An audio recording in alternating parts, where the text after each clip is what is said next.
Hi, this is Free Thinking Through the Fourth Turning. My name is Sasha Stone.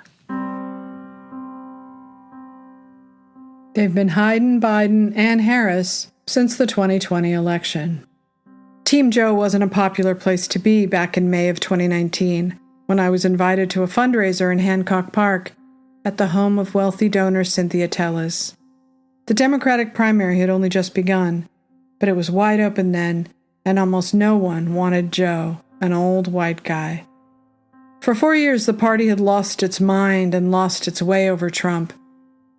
Now they seemed to believe he was such a bad president that they could reach for the sky. Big structural change, a democratic socialist, the first gay president. But I knew that a one-term president with a strong economy doesn't get voted out. Maybe they'd swap out for someone like Joe Biden, some of us believed. What harm could he do? He could be a one-term stopgap measure to bring down Trump without rocking the boat too much. Calm from chaos, the adults back in the room, rolling the country back to the last time they felt safe under Barack Obama. For podcast listeners, a picture of me at the fundraiser with Joe Biden smiling in the foreground. Indeed, Joe Biden was old, white, and male, not the future the Democratic Party wanted. But Joe could win. The vice president would be where we'd find our dynamic candidate to step up once Biden's first term was over. Even Biden seemed to understand his role in the coup. He wouldn't have to do much, and he wouldn't even have to campaign at all.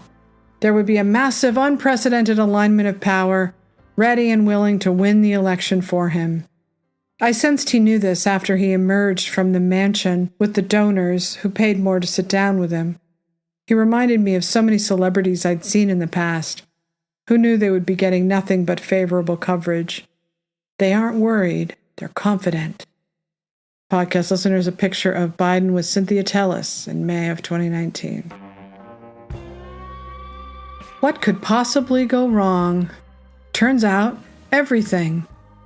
The first sign of trouble, at least to me, was Biden's choice of vice president. Harris was the wrong person for the job, I believed, because she was too easily triggered by Tulsi Gabbard and had lost the primary in her home state. As president, I will end this foreign policy, end these regime change wars, work to end this new Cold War and arms race, and instead invest our hard-earned taxpayer dollars actually into serving the needs of the American people right here at home. Senator Harris, any response? Oh, sure. I think that it's unfortunate that we have someone on this stage who is attempting to be the Democratic nominee for President of the United States, who during the Obama administration spent 4 years full-time on Fox News criticizing President Obama. That's who ridiculous, has spent full-time criticizing people on this stage as affiliated with the Democratic Party. When Donald Trump was elected, not even sworn in, buddied up to Steve Bannon to get a meeting with Donald Trump in the Trump Tower, fails to call a war criminal by what he is as a war criminal, and then spends full time during the course of this campaign, again, criticizing the Democratic Party. What we need on the stage in November is someone who has the ability to win. And by that, we need someone on that stage who has the ability to go toe-to-toe with Donald Trump, and someone who has the ability to rebuild the Obama coalition and bring the party and the nation together. I believe I am that candidate. Thank you, Senator. Congresswoman Gabbard, I'll give you a chance to respond. What Senator Harris is doing is unfortunately continuing to traffic in lies and smears and innuendos because she cannot challenge the substance of the argument that I'm making, the leadership and the change that I'm seeking to bring. But in 2020, the Great Awakening was exploding on the streets, and suddenly, everything had to be about race. The roles were decided. Harris would be an historic pick to please the party's base, black voters, white women, and old Joe would be the reassuring front of normalcy. It didn't matter that Harris had called Biden a racist and maybe a rapist, because she would get nothing but glowing commentary from the mainstream media. They knew they couldn't criticize her because they would be called racists, like I was on Twitter when I said she was wrong for the job. Podcast listeners, a headline: Kamala Harris makes history as first woman and woman of color as vice president. My worries that Harris was too easily triggered and unpopular became moot during the election. Voters never saw her. She was almost always masked and completely silent. The irritating qualities that would eventually lead to bad approval ratings once she took office had no chance to take root because she just stood quietly in the background while Biden campaigned from the basement. Over the past 6 weeks, Joe Biden has been running his presidential campaign from his basement. And Jason joins me now from Chapel Hill, North Carolina. So Jason, walk us through it. You know, we know we're all under lockdown at this point, but what really are the challenges that a virtual campaign has brought for the Joe Biden team?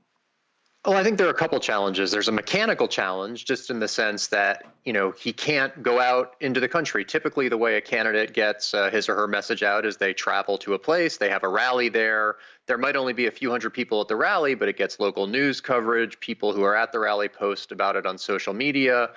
That's how they get attention. So he's not able to do that. He has to go down to this studio in his basement and film these appearances and hope that they get picked up on social media and things like that. Then there's also the personal challenge, which I think is a very big one for Vice President Biden. He is a politician who really thrives on personal contact, almost kind of a tactile politician. He really likes to be around people. And now, because of this pandemic, he is isolated in his house. It's just him and his wife, and I think there are a couple of campaign aides who are allowed access to the house, and that's it. He isn't able to have those exchanges that he typically has along rope lines or wherever, and the campaign is trying to recreate that for him. When Biden finally emerged in October, it was obvious to me that his old age was hitting him hard. He was not up for this, I thought. He'll be lucky to make it even through one term. I'd spent every day of 2018 sitting at my father's bedside, watching him slip into dementia. He became stubborn and cantankerous at times, just like Biden is now. He couldn't be reasoned with, and the man he used to be emerged only in glimpses. Here's a video of Biden in October of 2020. And by the way, we don't cower, nor do I, never will we. Unlike Donald Trump, we'll not surrender to this virus. I'm going to put in place a plan to deal with this pandemic responsibly, which I laid out back in March, bringing the country together around testing, tracing, masking. It's estimated by the leading doctors in America that if you just wore those masks for the next, between now and the end of the year, we would save, just putting this mask on, we'd save 100,000 lives. It's expected that 200,000 more lives will pass between now and the end of the year. Dr. Fauci called last week for a mask mandate. This isn't a political statement. It's patriotic duty, for God's sake. But still, Donald Trump refuses to listen to science. He politicizes the race for a vaccine instead of planning for its safe and equitable and free distribution. He refuses to provide schools and small businesses the resources. I told my friends I didn't think Biden should even be running, much less serving such a high-stress job. They shouted me down as usual. Trump was a fascist, and that was that. Bill Maher said he could be a brain in a jar and he'd vote for him over Trump. But I could see the two paths ahead converging, Biden's age becoming a big problem, and the truth about Harris would also be hard to deny if she were to replace him. And sure enough, Harris stumbled on the job and was angry and prickly when asked tough questions. Do you have any plans to visit the border? At some point, we are going to the border. We've been to the border. So this whole thing about the border, we've been to the border. We've been to the border. You haven't been to the border. And I haven't been to Europe. And I don't understand the point that you're making. I've said I'm going to go to the border. And when are you going to the border, Vice President? The administration has asked. I'm not finished. I've said I'm going to the border. And also, if we are going to deal with the problems at the border, we have to deal with the problems that cause people to go to the border, to flee to the border. And that is the root causes. So my first trip, as Vice President of the United States was to go, in terms of a foreign trip, to Guatemala, to be on the ground there. At some point, the Biden team did just what they did in 2020. They hid her from public view. Well, now that won't be an option anymore. She'll have to be out there campaigning and interviewing if she's to take Biden's place. It's as though the universe was calling their bluff. He'd chosen Harris because it reflected their new religion of diversity, equity, and inclusion. Give her the job because she's a woman of color, not because she's qualified. And suddenly Biden is looking too old to serve. They checkmated themselves as Biden's presidency crashed and burned in August of 2021. His poor judgment led to the disastrous exit from Afghanistan, 13 soldiers dead and bodies falling off airplanes, and yet no one in the legacy press seemed to treat this like the scandal it was. Down the memory hole it went. To add insult to injury, Biden didn't even acknowledge their deaths at the most recent State of the Union or the disastrous debate. The But Her Emails narrative blamed the media for Trump's win in 2016, which is what explains how they ended up as propaganda outlets for the Democrats and why they're only now starting to break with tradition because their hand was forced. How can they keep lying to 50 million Americans who watched the debate? The press is being hammered for it now by those who demanded a compliant press. They're punishing the media for speaking the truth because in their crazy minds, that will somehow lead to the end of democracy. Author Don Winslow, one of the biggest whiny crybabies on X, urged all of his followers to do just that after the editorial board at the New York Times demanded Biden step down. Podcast listeners, a tweet from Don Winslow, quote, "You have the power to send a very powerful message, and it will take you less than 3 minutes to do it. You have the power to say what happened was wrong, was horribly misguided, and was terrible for this country, and represented a boost to Donald Trump's 2024 dictatorship plans." And he shows a picture. You've canceled your subscription to the New York Times. And he wasn't the only one. Podcast listeners, an assemblage of tweets from people who likewise canceled their subscriptions because the New York Times did not do their bidding. Even if the right has been writing about Biden's cognitive decline, as I have, we've never seen Biden as bad as he was at the debate, but that's because his handlers have done such an expert job covering it up. Remember how the staffers were told to surround him when he walked to Marine One? Right, so this is an interesting story from Axios. This came out this morning. They're calling it a scoop. I think it's probably more of an observation. But the president has changed his walking routine out to the helicopter on the South Lawn of the White House. And it's actually this iconic image that all presidents for a long time have enjoyed. The president walks out by himself, solo, to the chopper, and then people will typically then follow behind him and they'll fly off.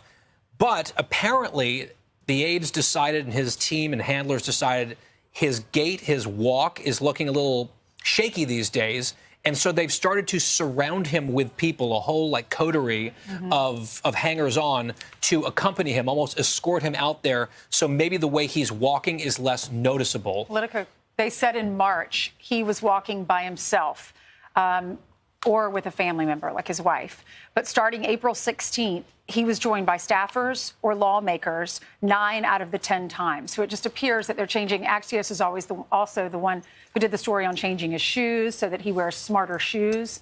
Well, more flexible shoes. Right. Smart. Well, we even saw that at the border that time when you got the chief of the Border Patrol, where he's supposed to be looking at the border, but he's holding on to the Border Patrol chief as if he's a cane. Right. So if you want to give the perception that you're young and vital and need 4 more years, this is not the best way to do it, because just by him walking at his age, with the arthritis that he has, he does not walk well. And if you want to give people a sense that America's in charge, a superpower, you always look to the president. And the president, when he walks like on uneven ground, it's like a Walenda walking between buildings. You do not know. Don't believe your lying eyes is the only messages we've been getting from the Democrats and the press for going on 8 years now. This was 2 months ago, plenty of time to see that something was very wrong. And increase economic growth Folks, imagine what we can do next. 4 more years. Pause. 4 more years. 4 more years. 4 more years. 4 more years. 4 more years. 4 more years. The only people who didn't notice were the entire legacy press, who shamed conservatives for their reporting. The lie that Biden was fine spread like mostly peaceful protests or Trump is a dictator or any of the other lies that seemed to hypnotize the left into mindless robots. Here, Matt Ofalia does a brilliant job exposing them.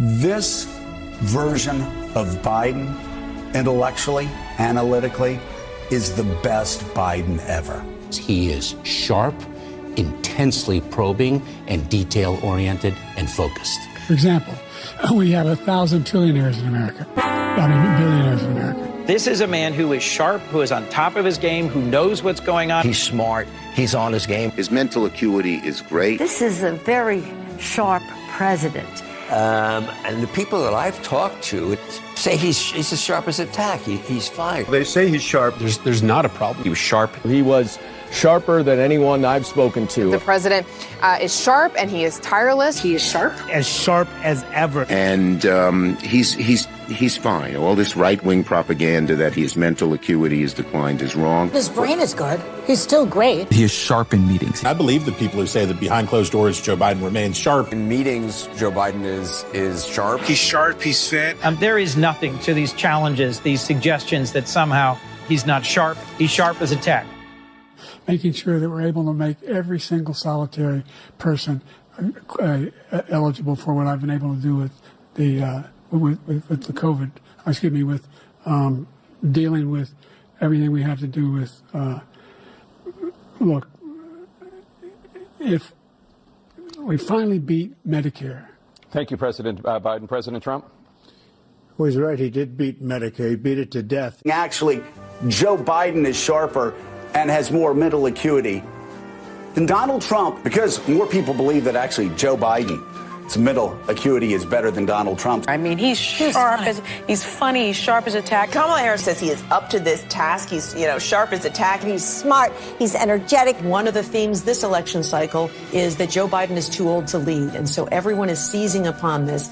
And it is a classic disinformation tactic. If you edit it in such a way, you can make it appear that he fits this narrative, that he is slow, that he is wandering off. I got my handicap. Harriet Hagman lays out in stark terms how the denial of reality has taken the Democrats and the country to the dangerous moment of asking, just who is at the wheel? And in fact, I have been saying for well over a year that Joe Biden is suffering from severe dementia.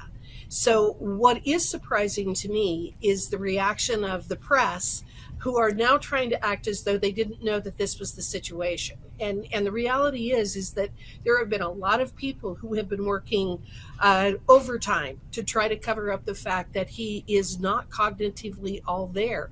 All anybody has had to do is look at videos of him from a year ago, 2 years ago, 6 months ago, 10 years ago, 20 years ago. He is an entirely different person. You can tell by his physical appearance. You can tell by his eyes. It appears to me that when he does go into public, they have him on drugs. His eyes are severely dilated. They look very, very strange. You see no color in them at all. They're just these really serious black dots that you can tell by the look on his face, the way he holds his mouth, the way he walks. So I wasn't surprised that he was not capable of having a coherent discussion last Thursday. What I'm surprised about is the number of people who act surprised that they didn't know that. I have been asking the question, many people have been asking the question, who is running this country? Who is making the decisions? And I think that that's where we really need to go with these legitimate questions. Who's making the decisions about the open border? Is it Mayorkas? Has Mayorkas gone completely rogue and made the decision about not closing the border? Who's making the decision about Ukraine? What is the issue with Ukraine? And Joe Biden ostensibly just entered into a 10-year contract or agreement with Ukraine to provide security from the United States of America. None of us voted on that. The House didn't vote on that. Whose decision was it? Stephen B. Young at Real Clear Politics has written, President Biden must resign or be impeached. President Biden's duty to the American people is to faithfully execute his office. As a public trustee, Biden took an oath to do what is right. He is a trustee of powers bestowed upon him by the Constitution in return for his promise to be dutiful. All the major Democrats and their henchmen knew, and all should be held accountable. Bill and Hillary Clinton knew. Barack and Michelle Obama knew. Mark Elias knew. Every single person in Biden's cabinet knew. And most of all, his wife and son know. But they will not do anything about it now because they've had it too easy for too long. Here is a clip from Megyn Kelly's show. The White House had done a decent job of battening down the hatches and trying to stop the crisis. It's failing. And the polling, I think, is at the heart of why it's failing. Charles, your take on the outline that I just presented to the news today. Well, I think that what you're seeing is one of the biggest media and party scandals in American history. It seems abundantly clear to me what has happened here. For months and years even, many people have said that Joe Biden was not up to the job, and certainly that he wouldn't be up to the job for another 4 years, until 2029, when he'd be 86. And those people were shouted at. They were told they were wrong. And they were told that they were informed by cheap fakes, that they were driven by partisan animus, and so on and so forth. And that wasn't true. And most of the people who said that knew it wasn't true. Now, the media has pressed the other button on the switchboard, has gone completely in the opposite direction, and is now trying to force him out of the race. Why? Because it thinks he might lose. It really is that simple. This is not being driven by love of country or a fear that the executive branch is being run by somebody who is not up to it. It is being driven by a preference for the survival and thriving of the Democratic Party. The real point is, I mean, what we saw last week was the media and lots of senior Democrats have engaged in a fraud and in a fraudulent use of the chief executive power of the United States. Joe Biden is not in custody of his faculties.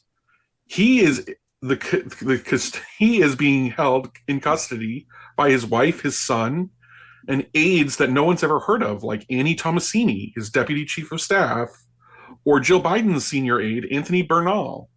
These people are, as Joe Biden becomes weaker and more infirm, their power increases. So this is a fraud, and it has to end. I mean, this shouldn't just end with an announcement that Joe Biden is going to leave the race, the 2020 race, and let Democrats decide. This should end very promptly with Joe Biden's resignation or his removal from office and Kamala Harris becoming president of the United States. That's why we elect vice presidents, is for situations like this. I never thought I'd advocate for the elevation of Kamala Harris to anything, but he's not fit for the job. Neither did I, and I don't welcome this situation, but this is what we do. And Jill Biden went out and said, in the initial defense, he's not just the man for the job, he's the only man for the job. It doesn't work like that. We elect a successor along with our president when we elect a president. And we elect a successor for just these circumstances. And now, after Thursday, for years I've believed he's unfit for office. For years I believed he's had bad days and worse days and that he was unreliable. But after Thursday, it became plain to everyone that Joe Biden's presidency has ended at some point in the past. And if it's ended, it has to be succeeded by Kamala Harris, not by his aides, not by the people around him, according to MSNBC. It has to be Harris, and they have to move on. If they don't want her to be the nominee, let them decide that at the convention.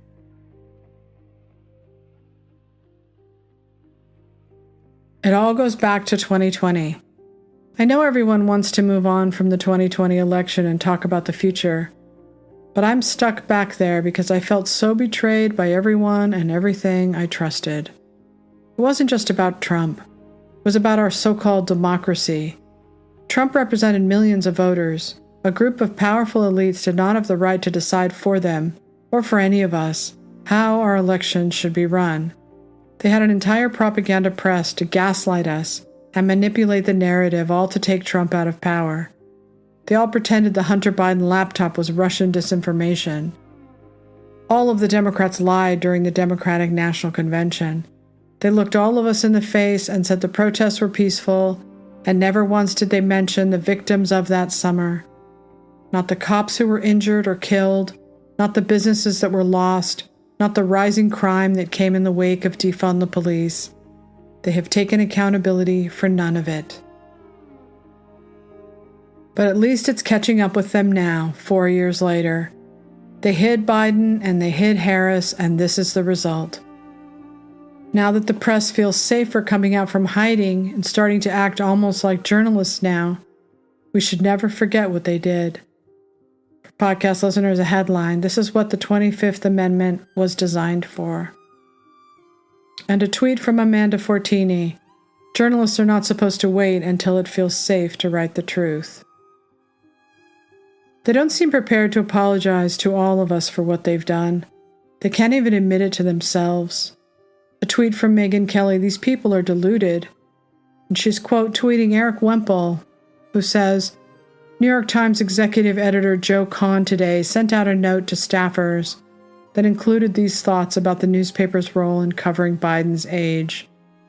There is ample speculation online about what the news media did and didn't do with respect to covering the president's age. What I've seen and what our readers have experienced from our team is steadfast, fact-based reporting on the subject that began a couple of years ago as we documented Biden's age-related challenges in multiple industry-leading articles. We have stayed on that story at every turn, always with nuance and context, through today's outstanding report. The conservative press that the legacy media pretends doesn't exist has been closer to the truth for years by now. I figured that out in 2020. They get the story first, and then about 3 days later it shows up on the left, if at all. That's why so many are turning away from traditional media and cable news, and toward podcasts and the independent press. We should enjoy their willingness to speak freely while it lasts. Once Kamala Harris is the nominee, the press will snap back and fall in line out of fear of helping to elect Trump. All points must lead back to the mass delusion that destroyed the left. Once Biden is out and they give him a hero's farewell, these stories will disappear down the memory hole, along with everything else. But at least for now, the Democrats are finally getting what they deserve. They're in full-blown panic mode, and we get to enjoy the show.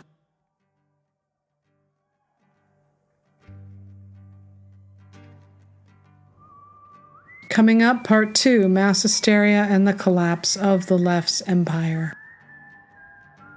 Thank you for listening to this podcast. SashaStone.substack.com. And remember, to thine own self be true.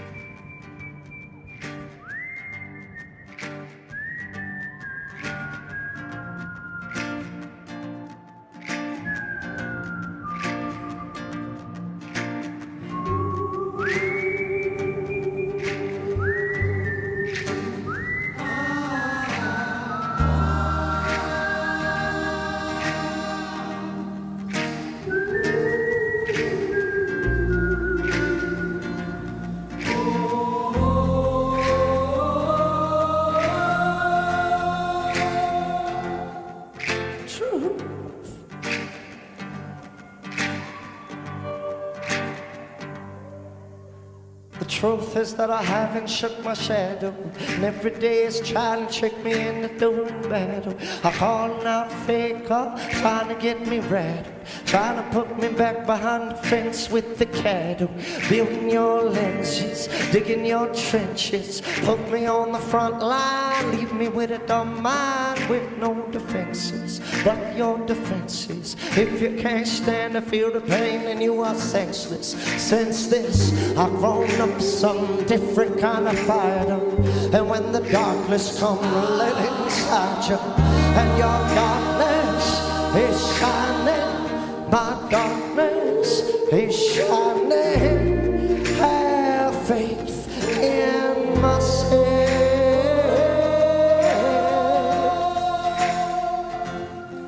True.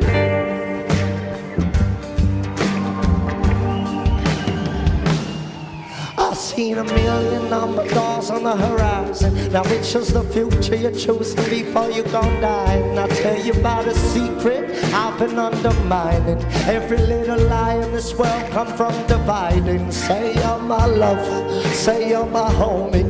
Took my chin back, slit my throat, take a bath in my blood, get to know me. All out of my secrets, all my enemies are turning into my teachers. Because light's blinded, no way dividing what's yours or mine when everything's shining. And your darkness is shining, my darkness is shining. Have faith in ourselves.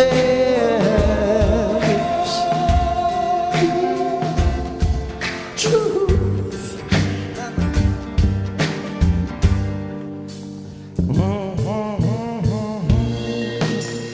Yes, I'm only loving, only trying to love. I swear to God, hard only loving.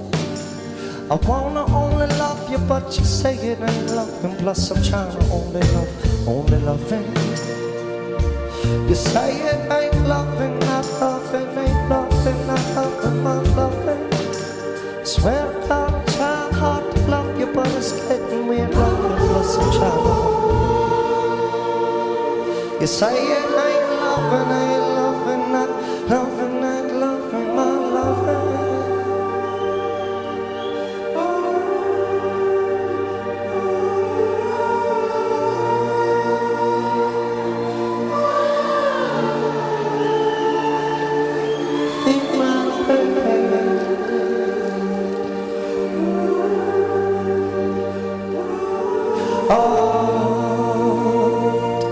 It's 'cause I'm only loving, only loving, only loving, only loving the truth. Hey.